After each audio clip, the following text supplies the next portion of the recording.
Well, I'm here today with a friend, Peter Beshar. Peter is a terrific guy. I've long admired and respected him and long ago befriended him. And he's had some interesting and distinct career stops. And we'll talk about that today. Yeah, you're great, Jim. Thank you very much for having me on your program. With all of your businesses, your books, your boards, your podcasts, you clearly didn't get the memo that at some point you're supposed to slow down, Jim. I didn't get that. Well, actually, I got it and I thought it's meant for somebody else. So I threw it away.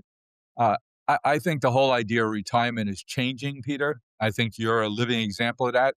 As long as you have your health and your interest and your curiosity, as we get older, we've accomplished more, we know more people, we've seen more things, and I think that we still have the opportunity. You're a generation or two younger than me, but I have the opportunity to still make a difference, have some fun, meet new people, and make a difference. So, Peter, yours is a storied career path.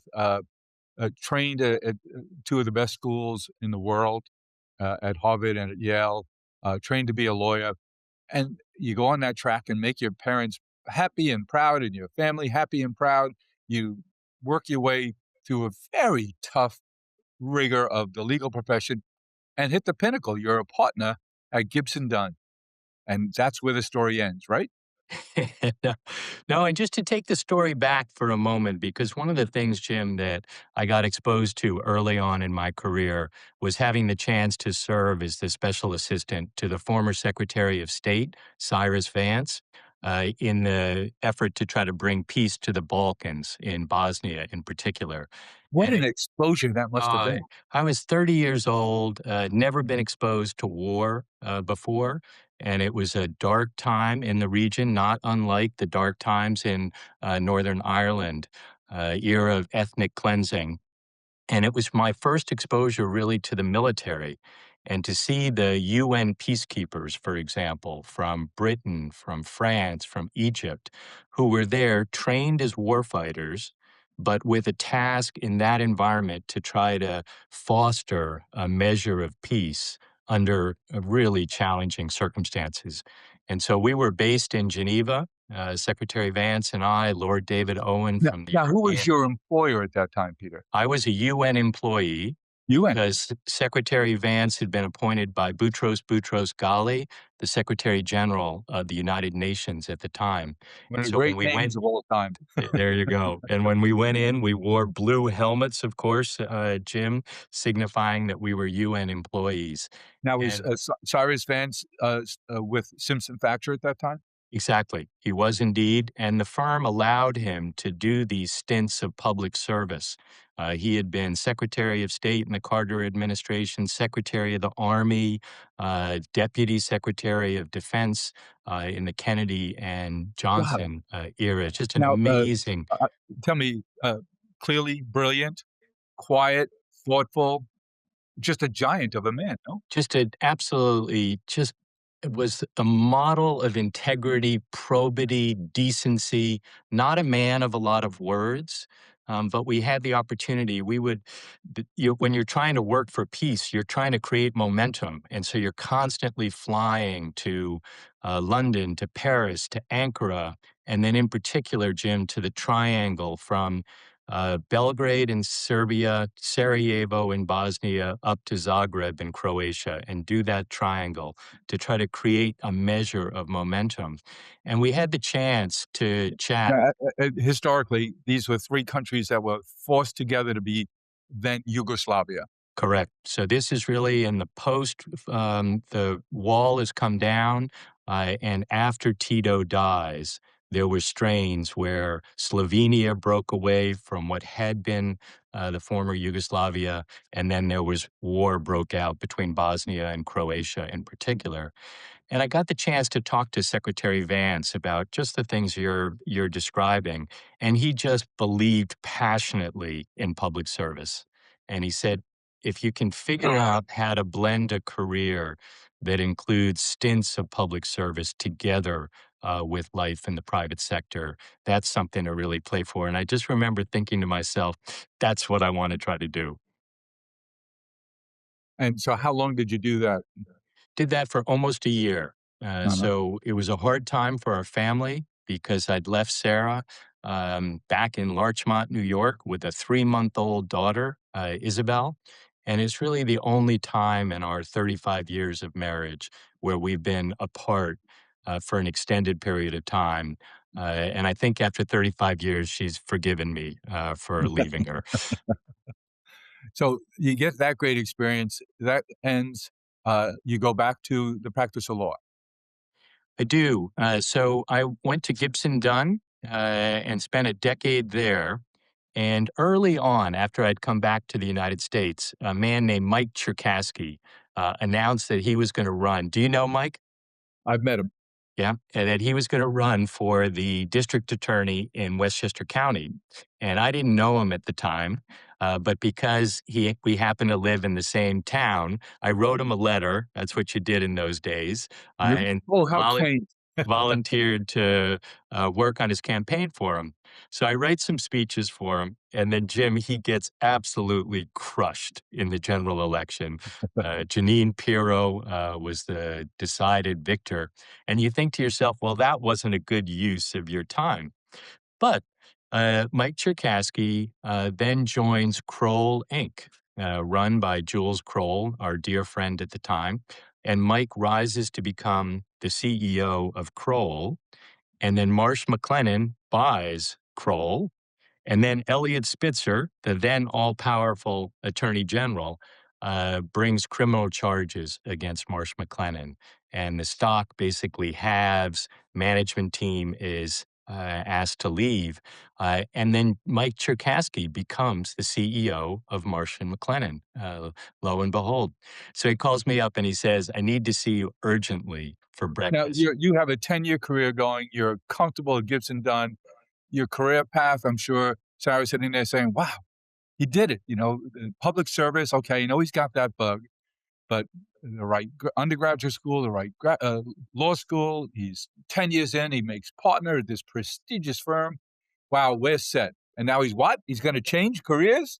So literally, I sit down at breakfast the next day and I figure that I'm going to be asked to take over the representation as the outside lawyer Yep. for Marsh McLennan. And I'm pretty chuffed about it, Jim. I mean, my partners are going to be happy with me and the like. And I remember putting my It's an napkin in my, exciting time for a crisis kind of lawyer. I mean, absolutely. you've been there for fights, and this is going to be a fight. That's what I did, was try to help companies when they went through hard times. And so I'm just about ready to launch in with why he should hire me. And he says, Peter, I want you to become the general counsel of Marsh McLennan, and I'm offering it to you on 2 conditions. Number one, you have to verbally accept within 2 days. And number two, you have to be physically in our offices in 1 week's time. And I remember, Jim, just my head was spinning at the time. Was this company going to survive? Would this be a good move? And I just remember it spoke to me. I just thought I wanted to try to be a principal rather than an advisor if I could. So you make that change. What's the reaction at home? Well, before I spoke to my wife, before you speak to your wife, Jim, you have to speak to your mother. This is a sounding gauge to Thank you. decide what it is that you're going to then, how to frame it to your wife. So I call up my mother and I explain what's been offered to me. And she goes, oh my God, son, under no circumstances, no way. And so this was one of the very, very rare moments when I She's too disagreed. busy bragging about her son being a partner at No, no, Gibson no, Dunn. no, no, that's a bunch of malarkey. That was not her style at all, Jim. But Sarah was incredibly supportive, and she just said, "Why not give it a whirl? And if it doesn't work out, you will have learned some things in the process." And I surely did learn a boatload in the process. How long were you at Marsh McLennan? 18 years. And I've had the privilege of knowing you for a while, and you're very quick to lay appropriate praise on other people that you come across in your professional life, and you were quite fond of and thought the world of Mike. But then another guy comes on the scene, and you partnered with Dan and created a really great turnaround story there. And Marsh is, one of the class acts of that whole insurance category. Tell us about Dan, your partnership, and the things that you've told me that made him a remarkable leader. Oh, son of a gun. Dan Glaser changed the fortunes of this company. And I wouldn't have thought that any single person, when you get to a scale of 70, 80,000 people, uh, my view was that no single person can truly change the direction of a company. There's 12,000 people in Asia, there's 5,000 in Africa, 20,000 in Europe, Latin America. And in fact, you can. That he came in and he just put on a master class of what leadership really means, taught me more about trying to be a good executive and leadership than anybody else in my life, lifted the sights of what all of us thought was possible. That's crucial. And then had these wonderful catchphrases that really just caught on within the company. Uh, Vocabulary is critical. I think you pointed that out to me, whether it's in your public service that we'll get to at the national level, or the work you did with Vance, the work you did at Gibson Dunn. You've made it clear, and the speeches that you wrote for Mike when he ran for DA in Westchester County and ran into the buzzsaw Janine Pirro. Language is so critical. What were those catchphrases that were part of his toolkit of vocabulary that helped people understand where he was going and how he wanted to get there? It's so well said, Jim. And you, of all people, you understand how a turn of a phrase, they're complicators in life and they're simplifiers in life. So some of the expressions were act like an owner. If this was your money, would you spend it? Oftentimes the answer was no. Pin the rose. When you're in a meeting, there's 12 people, you've talked about all the good things that you're going to do. Before that meeting ends, you need to pin the rose on the person who is going to do the follow up by a specific timetable. And then one that lasted with me is the idea of telescope and microscope. That if you're a good leader, you have to be able to look down the path and figure out strategically where you want to try to take the enterprise, and at the same time be ruthlessly focused with your microscope on costs and the near term issues. And nobody balanced that dynamic better than Dan Glaser. Set the stage for delicious moments this spring, complete with gourmet food and premium wine. From the first sip to the last bite, you'll find everything you need to make family dinners and celebrations memorable. So, partnering with Dan, tell us, after that more than a decade, how do you measure success there? Part of it, you do it financially. So the company had struggled. Stakeholders were not pleased with the organization. And so, first, from just a headcount perspective, by bolstering the financial performance of the company, we were able to buy companies, invest in new areas of strategic significance for the organization. So I think we added about 20,000 high paying jobs that then the financial performance overall, we delivered 10 years of double digit EPS growth year after year after year. I think there were only 3 or 4 companies in the whole S&P during that time that delivered that. And as a result of that, increased the market capital of the company from 10 billion to 75 billion. And it was also so much, Jim, about he made you feel like a partner rather than a subordinate.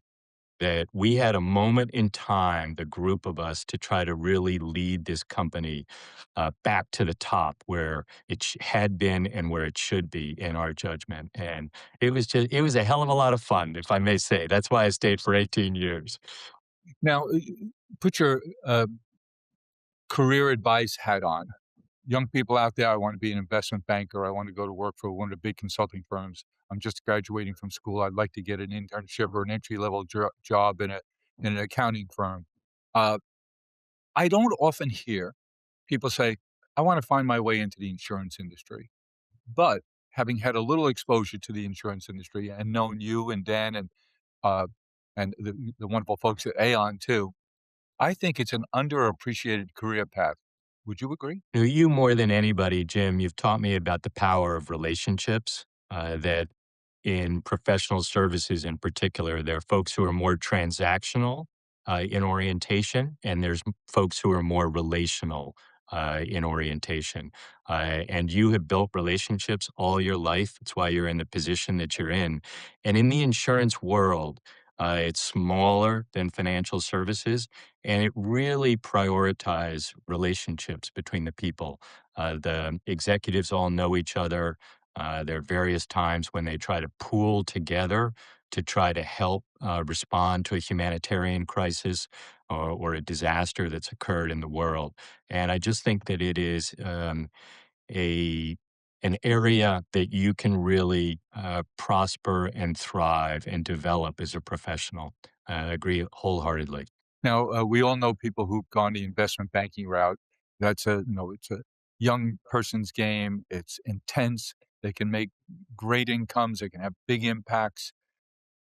But I would say I see longer, more predictable years of career service in the insurance industry because you're genuinely trying to serve your customer.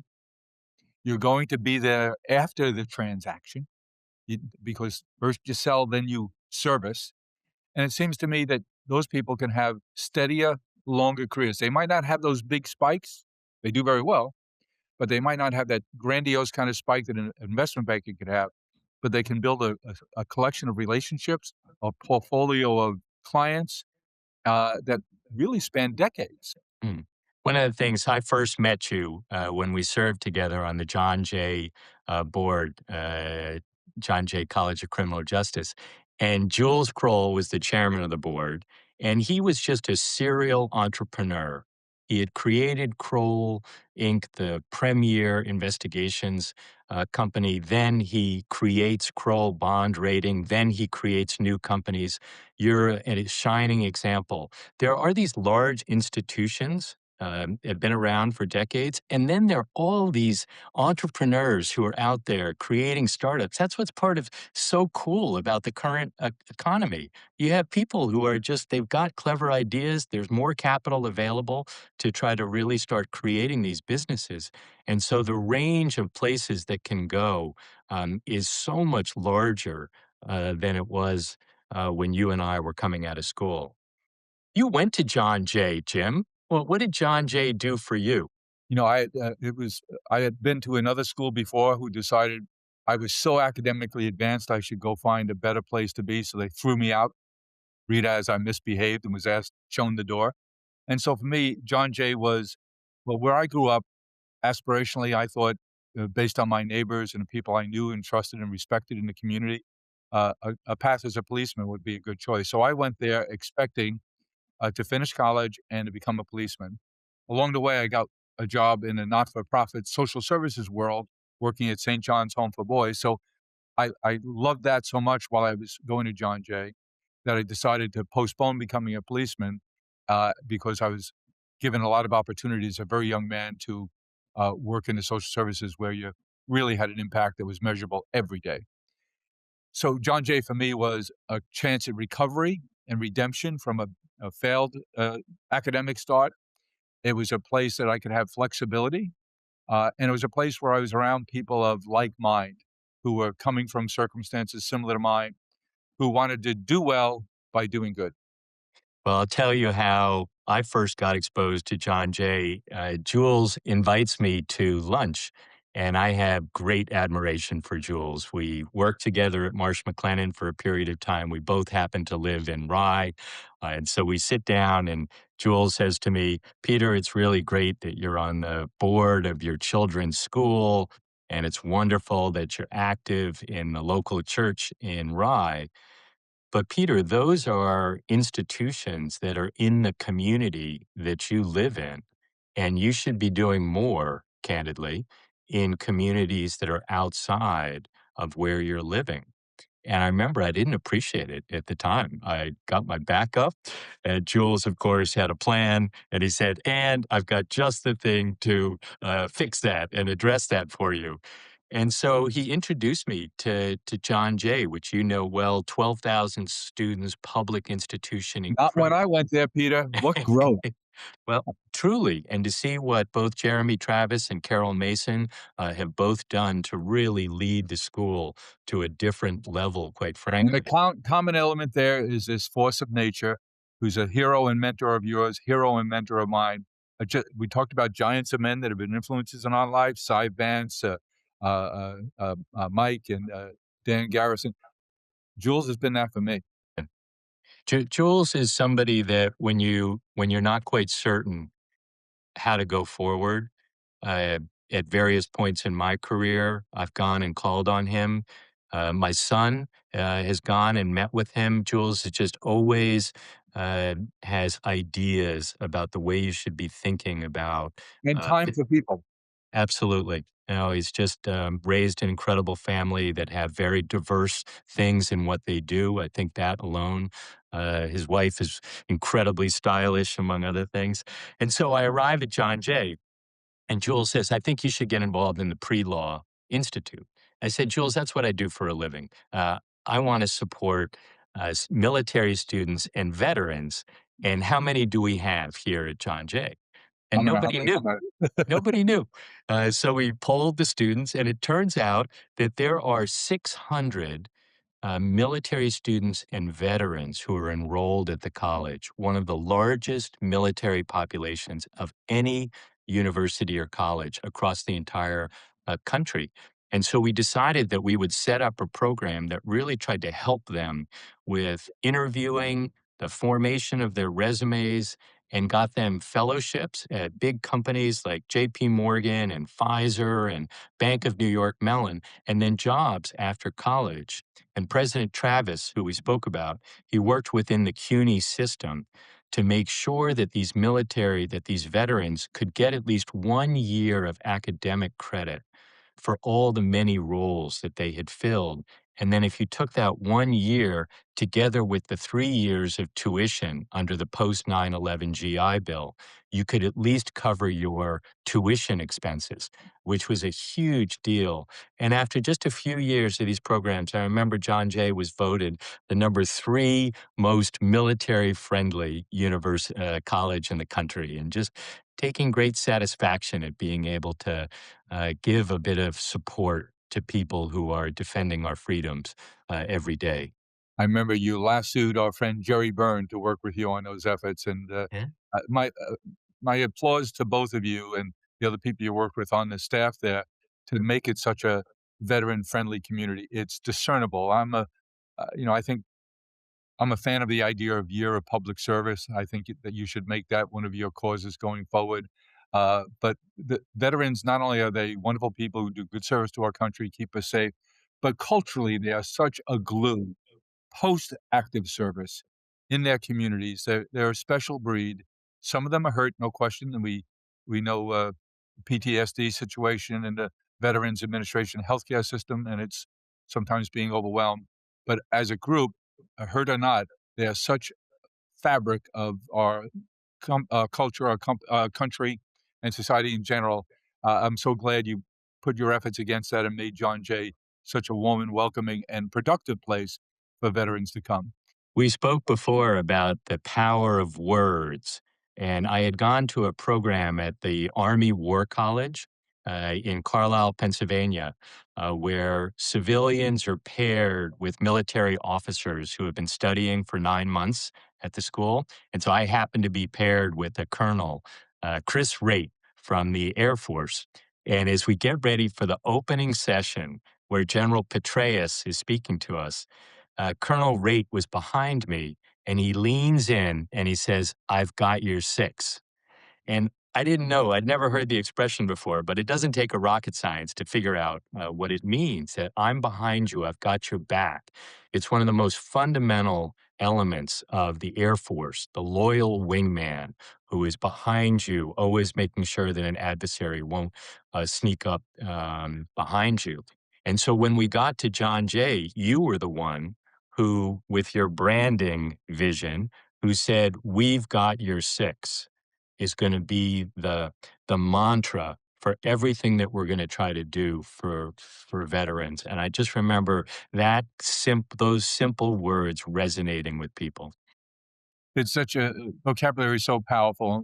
When you said that the first time, that was the first I had heard it.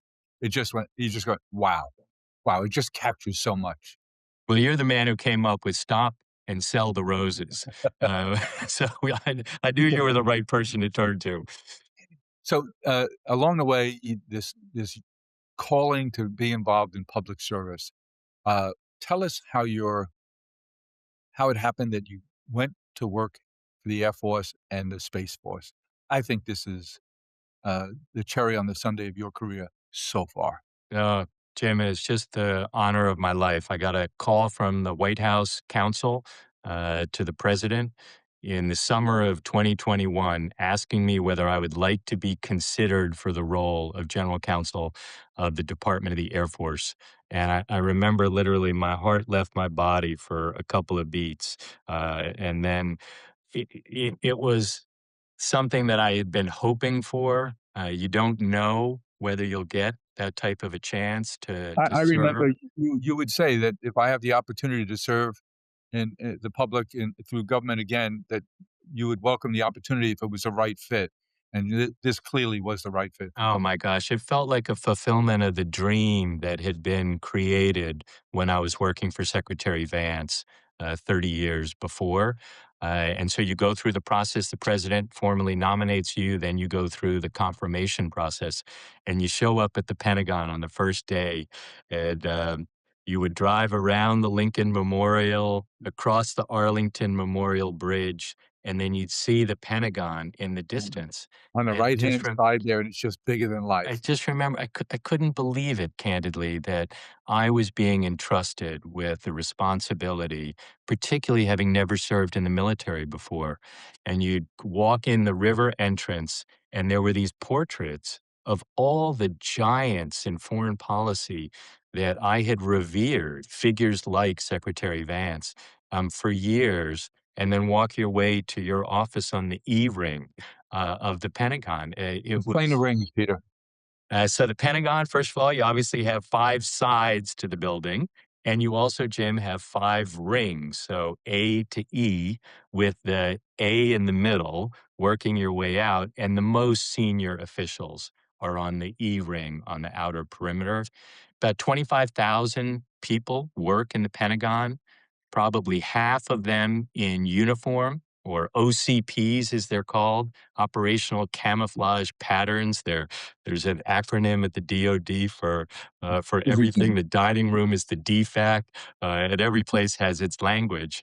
And for those folks in uniform in particular, the uniforms, to those who know, tell you so much. So on your left patch is the tape of the branch of service, which is extraordinarily important. If you have stars on the shoulders or chevrons on the sleeves, whereas enlisted personnel do, and then patches on the shoulders that really tell you what your specialty code, what you actually do within the force. So if you see red down the stripes of the pants, or red pretty much anywhere, think Marines and the like.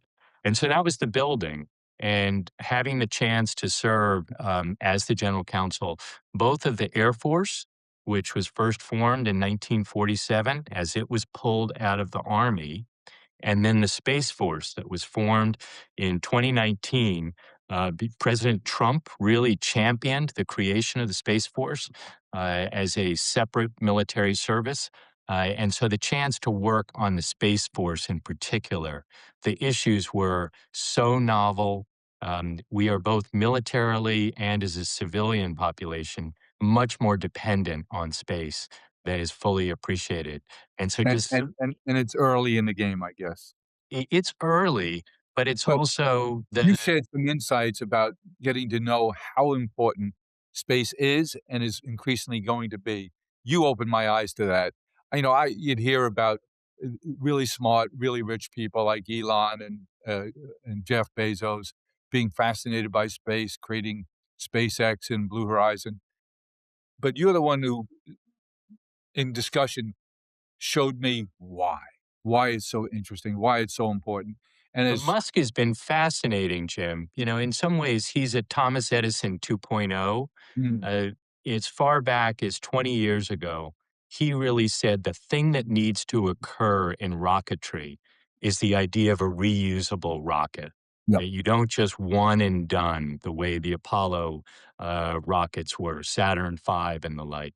And that was heresy at the time to the space community. And Musk is the fellow who really made that happen and created the Falcon 9. Some of those Falcon 9s have been used 30 times. The Starlink constellation, 10,000 satellites, and the important role that that's played in the conflict in Ukraine, that he has made an enormous contribution to the national security of the country. And doesn't Starlink, don't they become a challenger to the existing telephony network over some time? It's got a very important communications role, clearly, for trying to, instead of broadband all the way, trying to really figure out whether satellite communication be a key aspect. And by reducing the cost of launch, it used to be uh, perhaps 30,000 pounds a kilo to lift a kilo into lower Earth orbit, and those costs have now been slashed by about 90%. So there's so many Wow. businesses now, agricultural businesses, so many different services that because you can launch a satellite or two relatively quickly, things like disaster response, weather prediction, all these different elements can be done so much more rapidly now. I assume, and I've seen some startup companies come across our desk that are taking advantage of existing satellites or planning to launch new ones because the cost of that lift, as you say, has been so reduced that they portend to say, I can tell you where every ship, every truck in the world is every day, how much progress it's made day to day, and the ability to track and the knowledge that comes from that, both from a commerce point of view and from a defense point of view, is overwhelmingly. Absolutely. So, battle damage assessments after a particular strike or a lot, some of the clarity of the imagery that you're able to get, but then just so many aspects of civilian society now. Your smartphone, they say that it probably has 40 to 50 apps that depend in some way on satellites. Yep. So, GPS, position, navigation, and timing, air traffic control, energy. Our Yep. computers are powered by the electric grid, but the GPS plays a role in synchronizing that grid.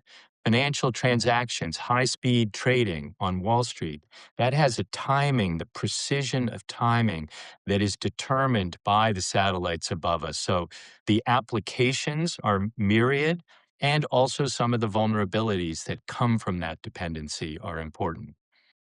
You're a special guy and you have a terrific family, which is the foundation for everything you think about and do. You've had an unbelievable academic career, and then a career in law, then a career in industry at Marsh, a lot of public service along the way, including a lot of conversation today around our mutual interest in John Jay, the wonderful people who've crossed that we've crossed paths with, Jules and Dan Garrison, and Mike, and the other people in your life. What about with having this extraordinary resume, with the cherry on the sundae being over 3 years in government service at the Air Force and at the Space Force, you're going to live another 50, 60, 70 years, perhaps. I think that's very realistic to think about. I think if we can all stay healthy for the next 3 to 5 years, the AI scientific breakthroughs are going to be extraordinary. So, what might be some of the things that you have in the right-hand side of your yellow pad thinking about what other things would you like to do?